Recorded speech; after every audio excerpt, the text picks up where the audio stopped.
All right, so here we are with oxidative phosphorylation. We've generated a bunch of, or we've utilized a bunch of NADH to generate a high concentration of hydrogen ions. What are we going to do with that? Okay, so the Chemiosmotic Theory states that, states that evidence shows that the oxidation of electron transport chain substrates is coupled to the formation of ATP. Now, that is, you have an intact and impermeable mitochondrial membrane required for that coupling. Now, the proton concentration gradient must exist across the inner mitochondrial membrane, which we looked at just a little while ago, where we have a higher concentration of hydrogen ions in inner membrane space. So if you remember, here's our mitochondria. The outer layer here is our inner membrane, and then here is our outer membrane. And so it's a high hydrogen ion concentration within this space right here. Okay, now ATP synthase, isolated from the mitochondrial membrane, is the enzyme that actually goes about producing ATP with that hydrogen ion concentration. The theory postulated that the proton gradient, also known as proton motive force, serves as the energy source for ATP synthesis. Okay. Now, here is our kind of a good model of everything that is theorized to be taking place. Now, what I'd first like to orient you to is at the bottom of the page, our cytosolic space. Okay. Then I'm going to start from the bottom, move upward. This right here is our outer mitochondrial membrane. If you remember, this is fairly permeable. Small molecules can get through, large molecules can't. Next level up is our intermembrane space. This is the space between two different membranes, our outer membrane and our inner membrane. And then at the very top, this is our mitochondrial matrix. So this is the space that, well, that's the interior of the mitochondria. Now, the membrane that I'm identifying right here is highly impermeable. And that's where basically all of our electron transport complexes are found. They are either embedded in the membrane or on one side of the membrane. They either traverse the membrane or they're on one side of the membrane. Now, what I'd like to draw your attention to is everything that we have going on here. We've got a total of 4 protons coming across from complex number 1. We've got 4 protons coming across from complex number 3, and then 2 protons coming across from complex number 4. Okay, so we have this increase of hydrogen ion concentration, or at least this kind of movement of hydrogen ions. So with that accumulation of protons and that separation, that gradient of protons, the theory is that this is doing something. Novel idea. This gradient, or this separation and concentration, is generated by electron transport systems, and it's going to be dissipated by 2 different ways. One of which, the one that we're going to focus on, is for the synthesis of ATP. So as protons flow through the enzyme known as ATP synthase, well, ATP is produced. Another thing that can also happen is that, and this kind of relates to a material or something known as brown fat. You can have a regulated proton leakage, which is going to drive a couple of other biological processes that we're not going to really get into. Brown fat is something that I believe it helps adjust like temperatures and like reindeer and whatnot. So at any rate, the current belief is that the translocation of a total of 3 protons through ATP synthase is required for each ATP molecule that's actually going to be synthesized. Our enzyme ATP synthase is shown right here. We have an additional proton required for the transport of ATP out of the matrix. we have approximately a ratio of approximately 4 protons total per ATP molecule.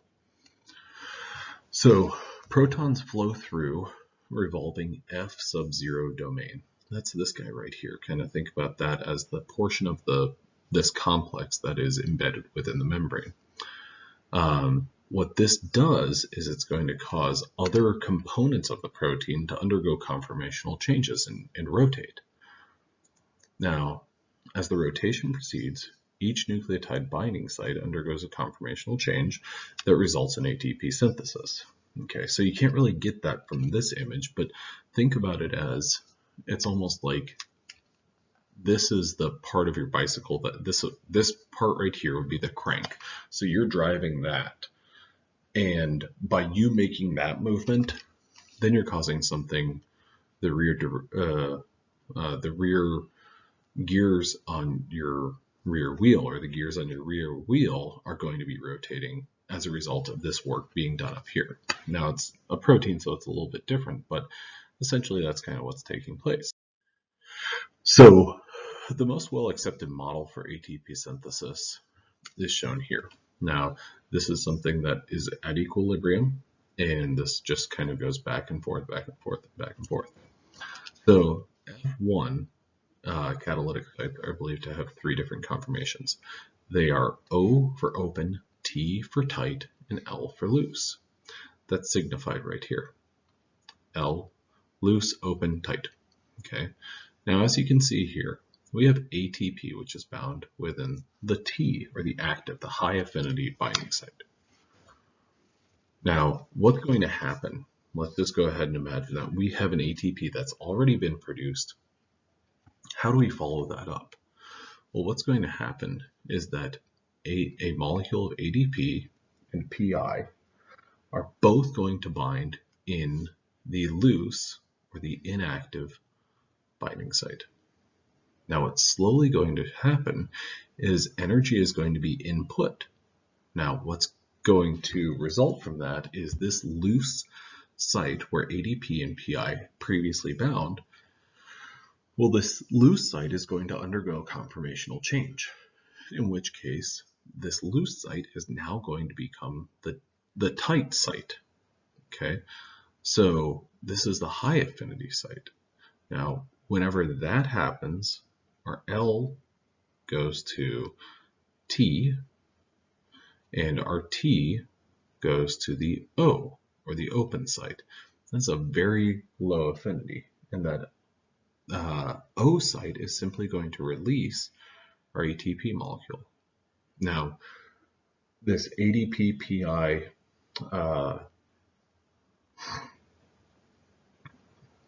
condensation reaction is going to release a water molecule. Okay, so what's going to happen after this step right here is we're going to undergo another conformational change. So the tight binding site where energy was input, causing this conformational change, this right here is going to force ADP and PI into this condensation reaction where ATP is going to result. Now, when that ATP results, so that loose binding site is converted to a tight binding site, ATP is going to be synthesized.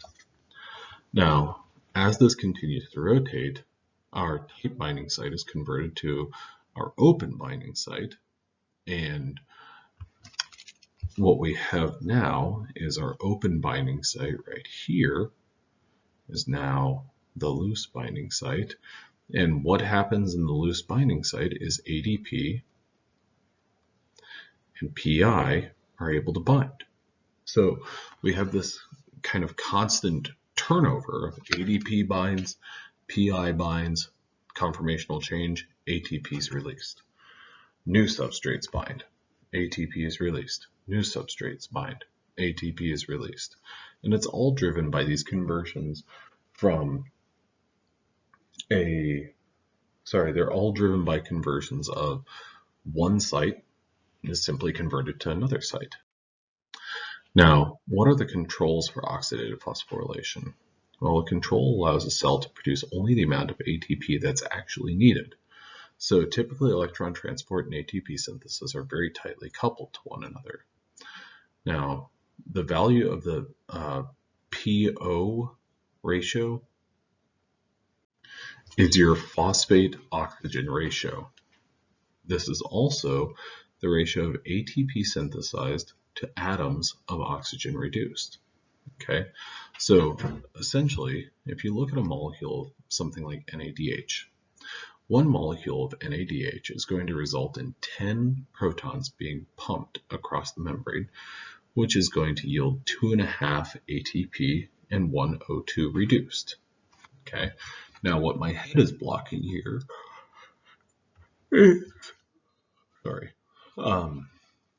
is that for every FADH2 molecule, you're going to pump 6 protons across, 1.5 ATP and 1 O2 is going to be reduced. Now, what about your ADP concentration as a control factor? So mitochondria can only oxidize NADH and FADH2 when ADP and PI are present in a high enough concentration. You need both of them in order to do that. ATP synthase is going to be inhibited when there are high concentrations of your products. So, well, you don't need to make any more ATP when you have a ton of ATP.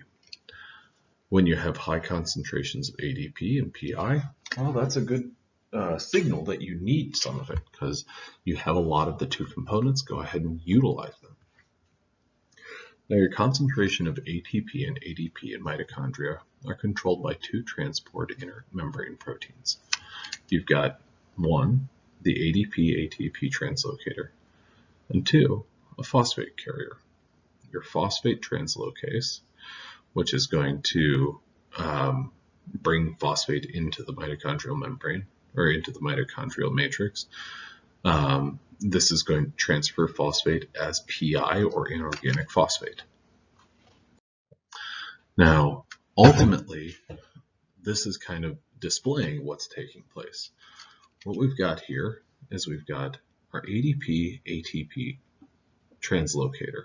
Now what this is going to do is it's going to take ADP molecule, and that -3 there is simply displaying the number of negative charges on those phosphate ions.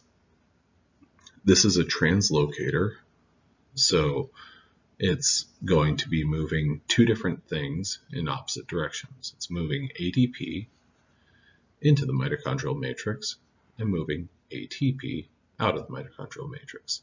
Now that ADP is able to find ATP synthase, where it can pair up with an inorganic phosphate molecule and bind so that ultimately you can make ATP, and that ATP can be transported out. Now, another enzyme is your phosphate translocase. What that's going to do is that's going to bring our H2PO4, or our phosphates, across the membrane. So it's going to be moving those here with the help of transporting a proton across the membrane. So this would be a syn porter, or a cis. It wouldn't be a cis transporter. It would be a symporter. So, because of the fact that it's moving two things in the same direction. Now, your total oxidation of glucose is a little bit complicated. Now, one of the reasons that it's complicated is because you're going to use two molecules of NADH, you're going to generate two molecules of NADH during glycolysis, which is awesome. Okay.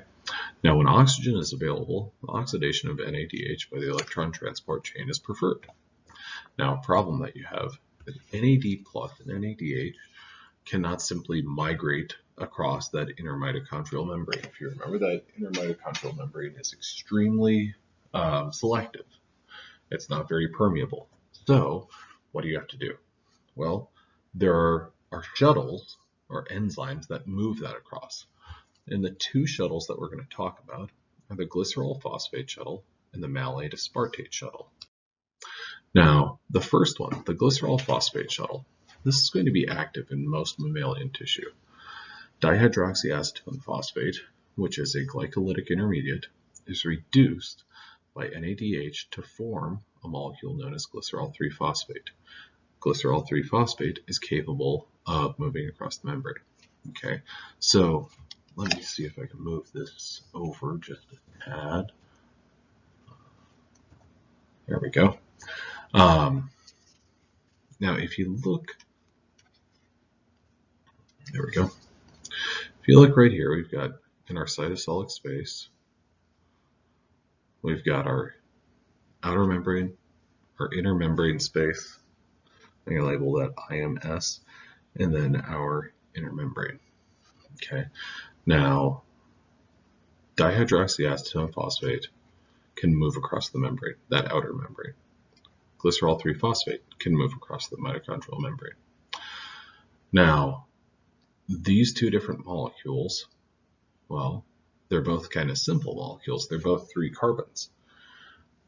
An enzyme known as glycerol 3-phosphate dehydrogenase oxidizes glycerol 3-phosphate and produces FADH2. So that, I'm going to call it G3PDH. That is right here. And what it's going to do is it's going to take FAD, it's going to take glycerol 3-phosphate, and it's going to produce dihydroxyacetone phosphate and FADH2. Now that dihydroxyacetone phosphate goes across the membrane. It's going to see NADH, and it's going to pick up those electrons, converting it to glycerol 3-phosphate. Glycerol 3-phosphate can return across the membrane, where then G3PDH can actually utilize it to produce more of that FADH2. Now, your P to O ratio is approximately 1.5 ATP for each cytosolic NADH that is utilized through this shuttle. So this one right here, this NADH right here, ultimately leads to the production of 1.5 ATP. Now, your Malate-Aspartate Shuttle, different story. So it's a little bit more complicated. We've got a pathway that we're going to look at in just a moment. It's more complicated, but it's more energy efficient than the glycerol phosphate shuttle. Now, this is active in liver and kidney tissue. We've got our cytoplasmic oxaloacetate, which is reduced to malate by NADH. Okay. Malate is transported to the mitochondrial matrix, reoxidized to oxaloacetate by NAD8 or NAD+, reduced to NADH. The new NADH formed within the matrix is oxidized by the electron transport chain. This oxaloacetate must return to the cytoplasm for shuttle to continue and converted to aspartate by transamination. Okay, the 5th step, this aspartate is transported to the cytoplasm, cost of 1 proton, and converted back to oxaloacetate. Ultimately, you can generate approximately 2.25 ATP because you are transporting approximately 9 protons for this shuttle. Okay, here's what it looks like. Now, I think that the best place to start would be to look at, well, the oxaloacetate in the, well, inner membrane or the cytosolic space. Here's our oxaloacetate right here. That oxaloacetate can be combined with NAD+ and a proton to produce NADH and H+, plus oxaloacetate with the help of the enzyme malate dehydrogenase will produce malate. If you look, what we're effectively doing is we're adding this proton right here, this proton right here. Now, that malate molecule can then go to the malate alpha-ketoglutarate transport protein. So that's what helps malate move across the membrane. Now, ultimately, that is going to also be transporting alpha-ketoglutarate in the opposite direction. So this would be an antiporter. Moving two things in the opposite direction of one another.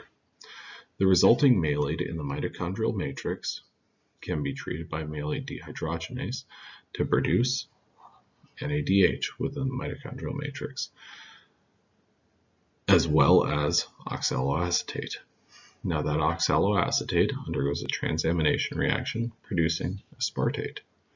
That aspartate can then go to the glutamate-aspartate transport protein, be transported outside of the membrane, where it undergoes a transamination reaction with glutamate to produce oxaloacetate.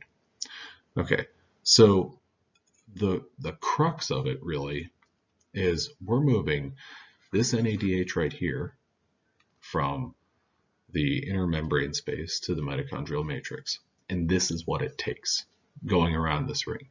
Now this inner ring, I'm not going to have, I don't want to really lose any sleep about that. That inner ring is more or less serving as support. It's serving as like the infrastructure to enable that outer ring to take place. It provides the amino acids so you can have a transamination reaction, and effectively that's what's going on there. Now, your total ATP produced from oxidative phosphorylation and glucose, all the way going back to glycolysis, that's the important stuff. That's, your questions really, or your takeaway is, what does this give us? So if you remember, one glucose molecule produces 2 ATP by the citric acid cycle. This is in the form of GT, or that GTP can be interconverted to ATP. Now, the price to transport 2 ATP from the mitochondria to the cytoplasm is you have to uptake a total of 2 protons into the matrix. Thus, the total ATP produced from one glucose is reduced by half an ATP molecule. So your net yield of ATP produced per molecule of glucose varies from approximately 29.5 to 31.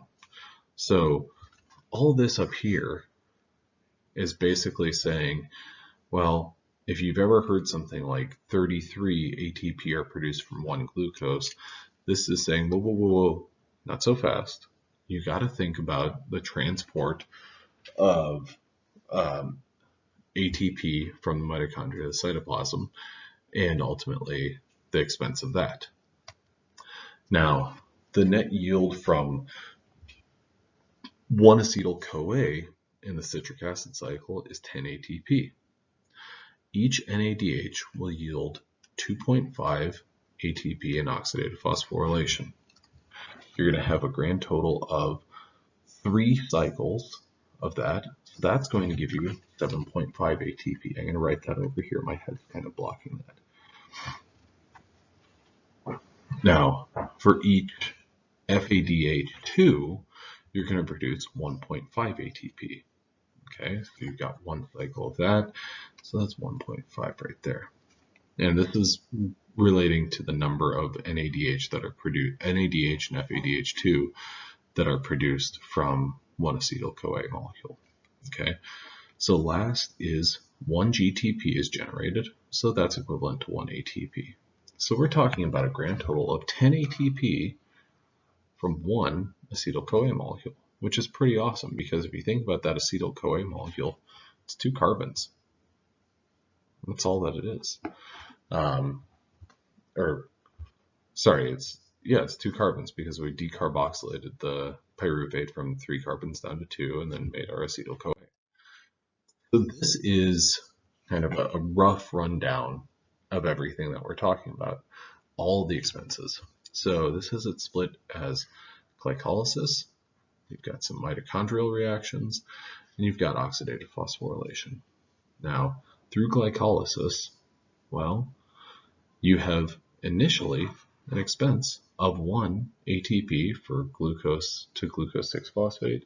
You've got 1 ATP for fructose 6-phosphate to fructose 1,6 bisphosphate. Okay, so at this point we're down 2. But then you split those ATP molecules, or you split the 6 carbon molecule into 2 3 carbon molecules, so you've got this reaction going on side by side. You've generated 1 NADH per, so you get 2 NADH molecules, and then you get 2 ATP. So glucose net is plus 2 ATP and plus 2 NADH. Your mitochondrial reactions, well, you're going to generate 2 NADH from your pyruvate to acetyl-CoA. Then you're going to produce 6 more NADH from the oxidation of isocitrate, alpha-ketoglutarate, glutarate, and malate. You can produce 2 FADH2s, and then the conversion from GDP to GTP, you're going to produce 1.5 ATP. That number reflects the price of the transport, which we talked about on the previous slide. After that, you're going to get basically all of our NADH that we need to be concerned with. So you've got your glycolytic NADH. That's going to lead to 4.5 ATP. You have your pyruvate to acetyl-CoA. That's going to lead to 5 ATP. Then you've got your oxidation of isocitrate to alpha-ketoglutarate to malate. And that's going to be 6 NADH, which will lead to 15 ATP. And then finally, FADH2 in the citric acid cycle will lead to 3 ATPs. So what this boils down to is glycolysis is kind of like that's the movie poster. That's like hey, look at all this exciting stuff that's taking place. But it doesn't really tell you much about the pathway. And you might pick out some details and be like, ooh, we generated 2 NADH and 2 ATP, or net 2 ATP. But oxidative phosphorylation, well, that's where you're really getting the story, where you're kind of seeing the power that the electron transport chain has and can wield, and therefore yield in terms of ATP that's produced. That's not true. It's not from your textbook. It's from a textbook. At any rate, I hope this was helpful, and I'll see you in the next chapter.